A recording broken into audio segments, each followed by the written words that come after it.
Hello, this is Jeannette Nobo with the Teacher Licensure and Accreditation team.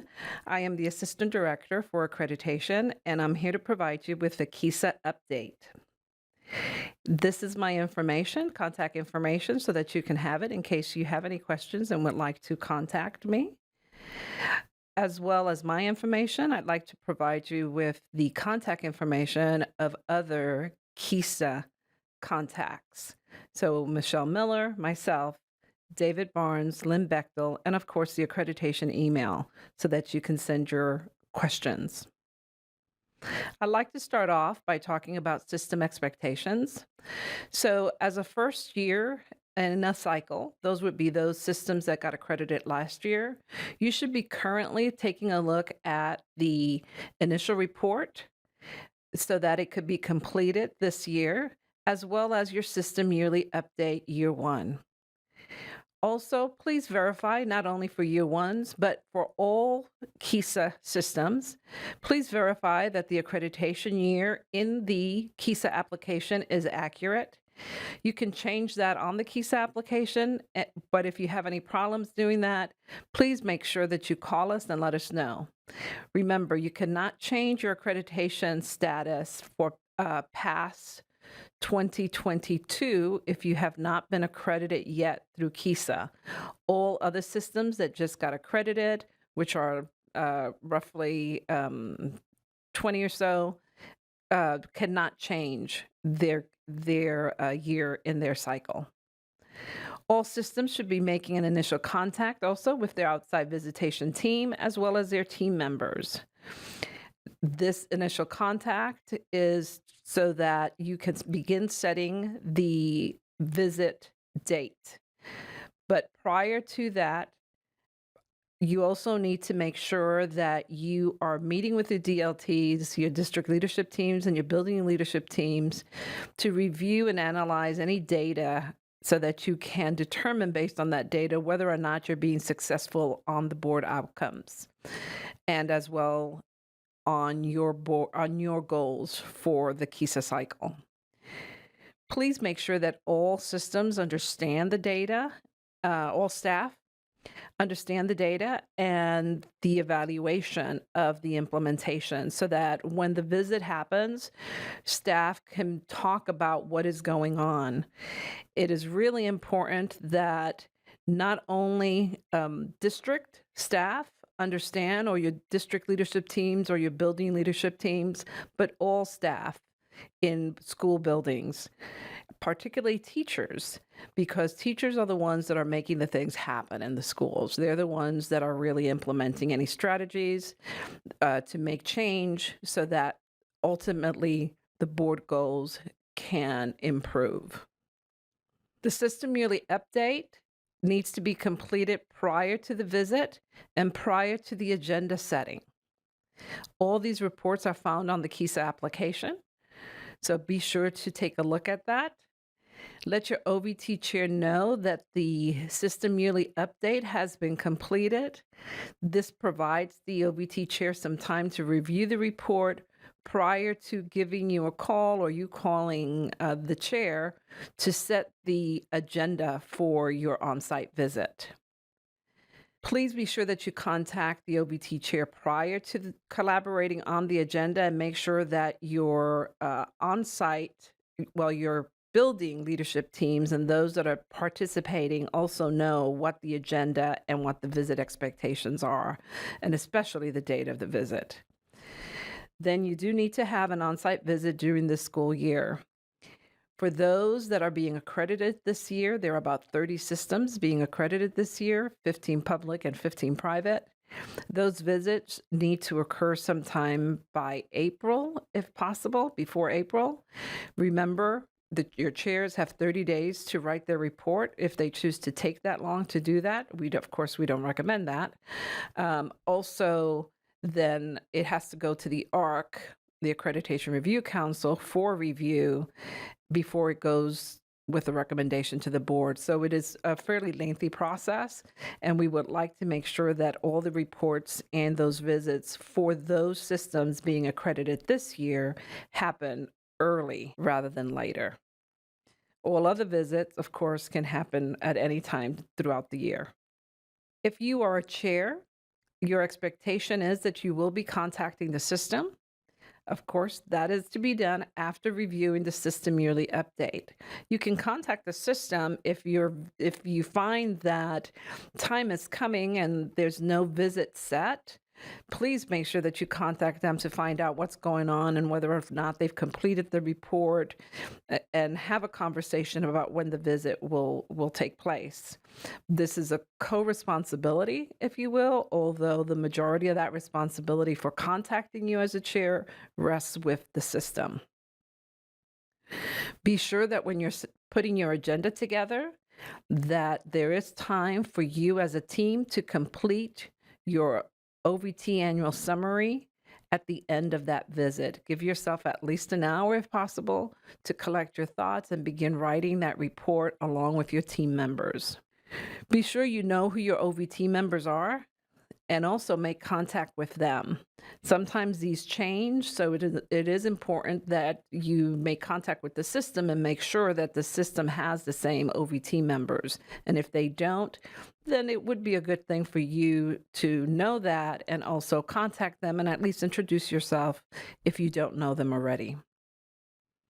Your responsibility and expectation is that you will complete the annual summary at the end of the visit. But as you meet with your OVT members and you make contact with them, what we would like you to do is discuss the system yearly update findings. What did you see? How did they write it? What questions do you have? Talk about plans for the visit and what the expectations are. Team members should be at the visit for the entire visit so that they can then assist you as a chair, assist in writing the report. Identify what clarifications and additional information is needed from that system prior to that visit. And of course, then assign responsibilities and duties to your team members for completion of that annual report. You're responsible, again, I know this probably sounds repetitious, but you are responsible as a chair to collaborate with your OVT members to complete that OVT annual summary report and ensuring that that OVT summary report is completed and submitted no later than 30 days after the visit. I want to reiterate that it is really best if you, as an OVT chair and team members, can finish that report before leaving that system on the day of the visit. Get it out of the way as soon as you can. These are our SOOM support meeting dates. We have 6 of them taking place this year, beginning October 8th with the first one and ending on March 10th. Most of them, as you can see, will be held on Tuesday, except for the one in February, which is on Wednesday. Please keep this handy so that you can see the information and know when those Zoom support meetings are. We also have our system regional trainings. These are trainings for the districts, the schools, building leadership teams, and others who would like to take part in that. Give them information about recent stuff, provide updates, as well as provide some training on how to write reports and expectations. We begin in Lawrence on November 6th, and we end in Oakley on December 9th. There are 7 regional trainings that we're offering to you. In addition to the system regional trainings, we do have this coming year our OVT chair trainings as well. We begin that one in Hutchinson on November 18th, and we complete those in Salina on February 5th.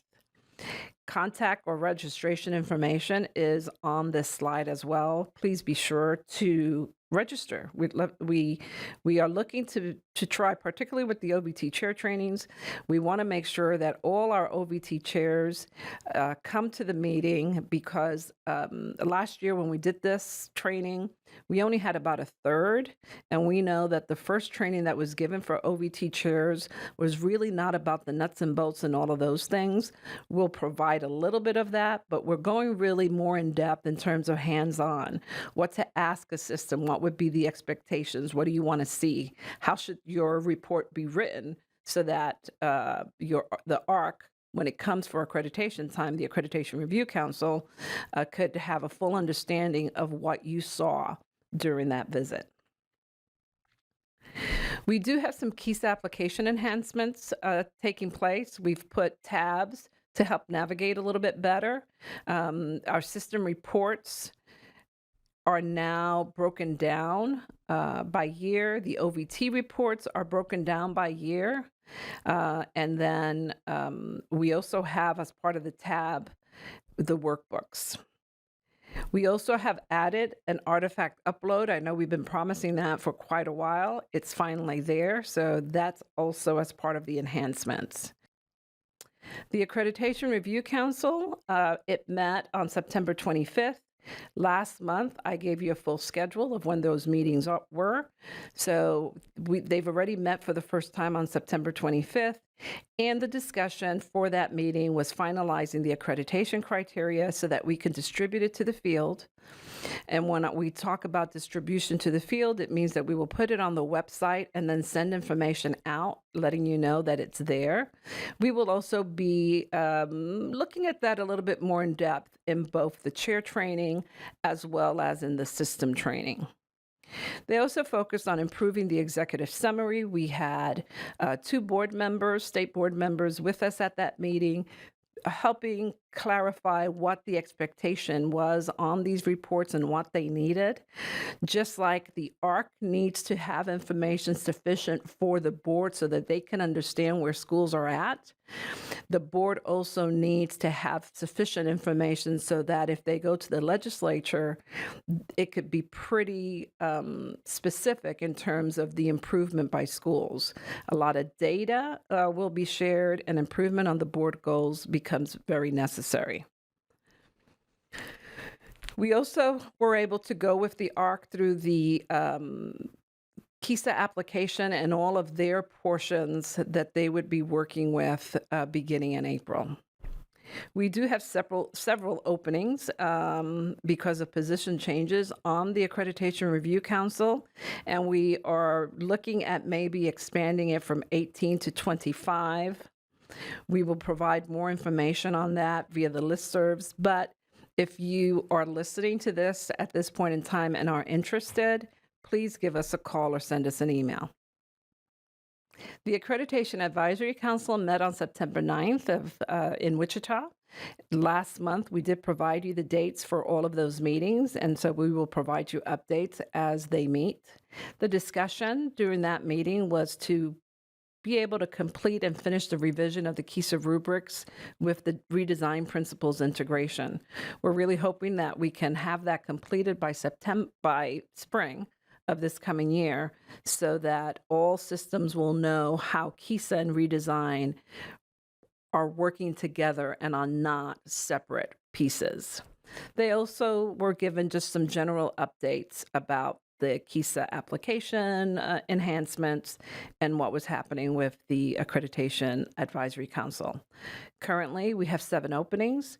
Those are listed there. If you find that you are interested in being part of the Accreditation Advisory Council or know someone who you would like to nominate for that, information on the nomination process will be sent out via the listservs. We really hope you consider this and that you give us a call if interested or an email. If you have any questions, don't hesitate to call anyone on this list. Again, we're glad to be able to answer any questions and try to make this process for KESA better for you. Thank you.